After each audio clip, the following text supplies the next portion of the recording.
Thank you madame chairperson साहिबा। करारदाद number 111 हरगाह के federal levies. जनाब वजीर दाखिला साहब, अगर आप तवज्जो फरमाएं बड़ी मेहरबानी होगी। हरगाह के फेडरल लेवीज जो एक अहम वफाकी फोर्स है जो ब्रिटिश दौर से कायम है और सूबे के मुख्तलिफ अजला में अमन व अमान के हवाले से अहम किरदार अदा कर रहा है, लेकिन अफसोस के ताहाल फेडरल लेवीज का न तो सर्विस स्ट्रक्चर बन सका और न ही इनकी तरबियत के लिए कोई खातिरखा इकदामात उठाए गए हैं।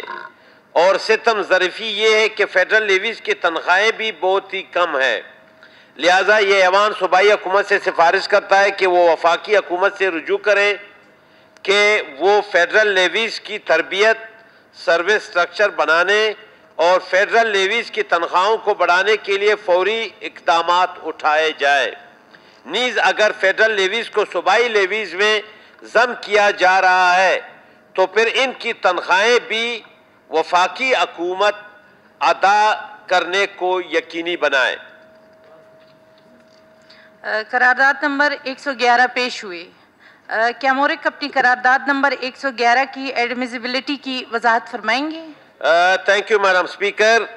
चेयरपर्सन साहिबा, आप जानती है कि लेवीज कम्युनिटी पुलिसिंग है।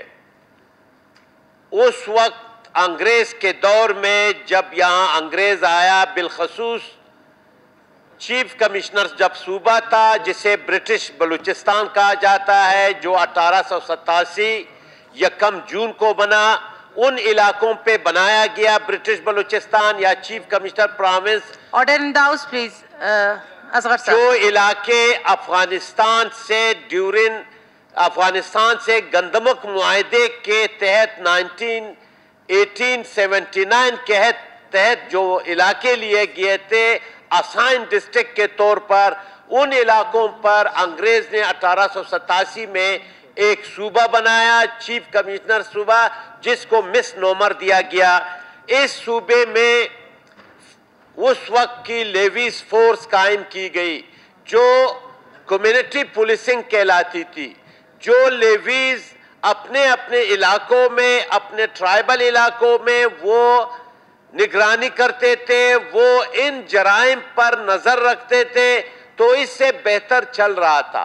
आज भी अगर आप फेडरल लेवीज को भी देखें और हमारी सूबाई लेवीज को भी देखें, तकरीबन कोई 90 से ज़ायद फीसद इलाका इस वक्त भी लेवीज के इलाके में है और महज 5-6 फीसद इलाका वो पुलिसिंग या पुलिस के एरिए में आता है। मगर अफसोस से कहना पड़ रहा है, मेरा जो करारदाद ये है कि जो फेडरल लेवीज है उसका अभी तक कोई सर्विस स्ट्रक्चर नहीं बन सका।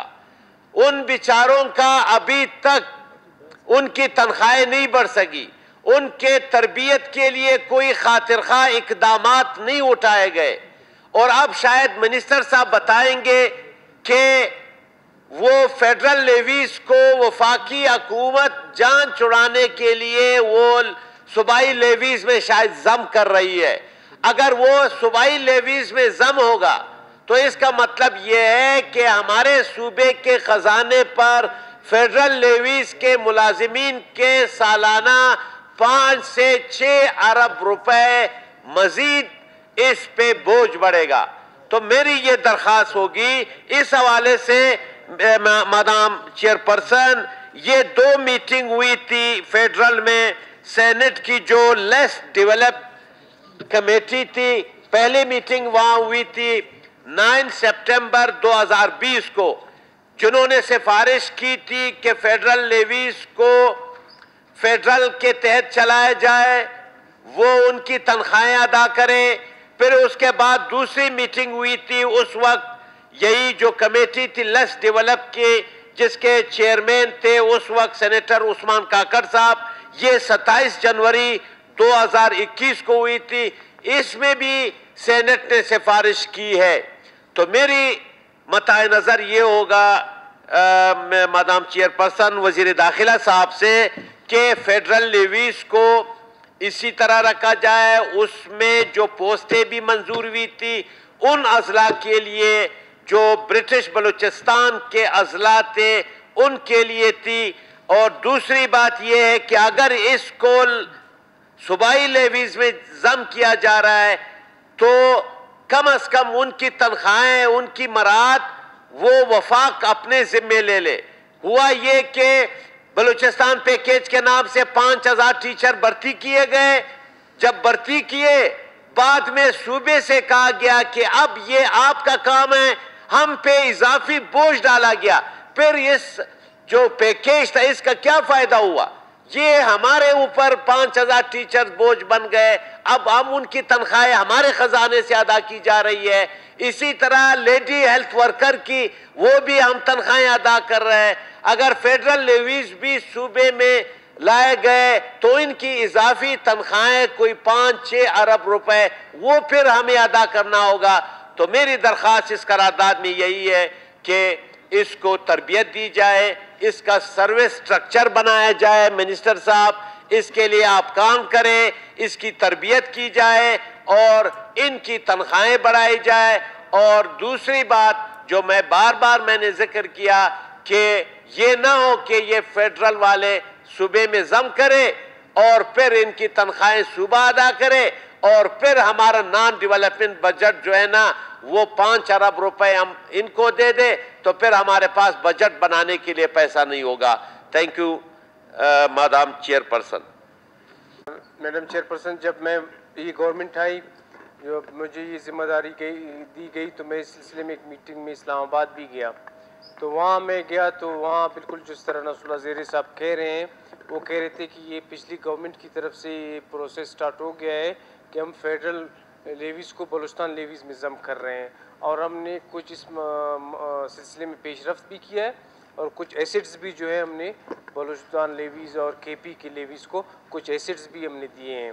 तो जिस तरह इन्होंने कहा, दुरुस्त खदशात का इज़हार किया कि इनके आने से जो इनके दूसरे मराहत हैं, तनख्वाहें, तो एक सूबाई हुकूमत पर एक बजट पर एक बोझ ज़रूर होगा। उस पर हमारी कमेटी है जो हमने भी ये बात फेडरल गवर्नमेंट से की है, उस पर हम अपनी तजावीज़ जो है बना रहे हैं, लिख रहे हैं। जो इनकी तजावीज़ है वो भी अच्छी अच्छी तजावीज़ है, इन तजावीज़ पर भी हम गौर करके इंशाल्लाह वो अपने तजावीज़ के साथ डालकर फेडरल गवर्नमेंट के पास भेज देंगे। Thank you. आपका शुक्रिया। मुझे उम्मीद है कि आप इसमें जिस तरह आपने वादा किया कि वो इसी तरह होगा, फेडरल लेवीज़ का तरबियत भी होगी और इनकी जो मराहत है वो ज़्यादा बढ़ेंगी और तनख्वाहें ये ना हो कि वफाक, वैसे भी वफाक अपने आप को जो है ना सब कुछ से मुबर्रा करा रहा है, फिर आपके पास तनख्वाहें बढ़ाने के लिए कुछ नहीं होगा। Thank you. बड़े तो मेरी दरख्वास्त है कि ये करारदाद मंजूर किया जाए। आज मंजूर की जाए। करारदाद 111 मंजूर हुई।